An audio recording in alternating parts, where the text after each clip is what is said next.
Sa pagsisimula ng mall setup ng voters registration dito sa Robinson Star Mills sa syudad ng San Fernando, Pampanga ngayong September 20 hanggang September 30, may iba't ibang hugot ang mga nag-aayos ng kanilang rehistro para sa magiging partisipasyon sa makasaysayang halalan 2022.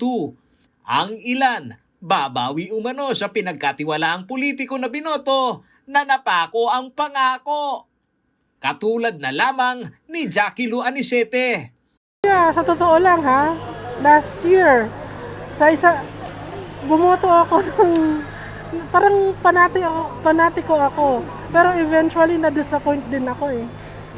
Hindi rin siya tumugma dun sa ini-expect ko sa kanya. Ayaw na raw magkamali ni Anisete kaya magbabaka sakali siya na tumama at hindi bibiguin ng pipiliin na politiko na may prinsipyo at tutupad ng pangako. Sana matuwid talaga yung daan na tatahakin niya. Na sana totoo siya. Na sana leader talaga siya ng bansa. Si Jenelyn Santiago naman na bagong botante, hindi lamang ang makaboto kundi ang makakuha ng voters ID na magagamit ang pakay dahil sa ayudang kung minsay naaantala dahil kine-question kung saan ito bumoboto. Panghabang buhay na ito, hanggat wala ang ID, hindi ka makakaano. Parang ano din to sa'yo eh.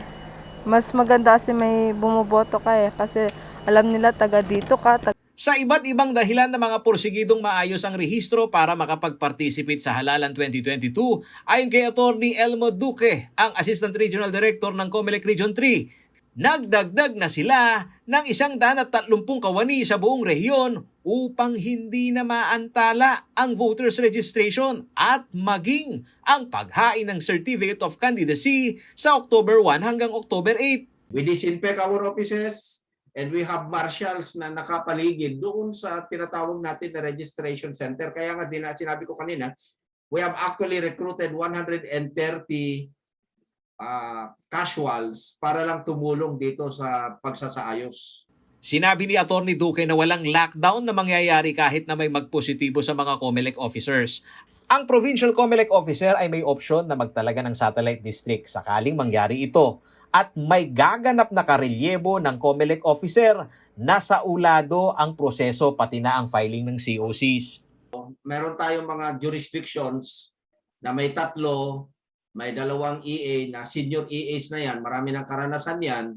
Pwede nating i-pull out yung isang senior officer EA doon, ilagay natin para mag-acting election officer sa isang lugar na kung saan talagang kailangan na meron tayong ilalagay na election officer dahil sila lahat ay tinamaan na. Ayon sa COMELEC Region 3, kasabay ng pagdaragdag ng mga COMELEC satellite registration sa mall setup at barangay sa buong rehiyon sa Central Luzon, tinatayang nasa 70 milyon na ang naitatalang botante sa Central Luzon. Leading pa rin sa rich voters population sa 7 probinsya ng Gitnang Luzon, ang Bulacan. Pumapangalawa ang Nueva Ecija at pangatlo umano ang Pampanga. Pending for ERB as of last week is 254,595. So aabot na tayo sa close to 7 million na sa Region 3. Paolo G. Santos, CLTV News.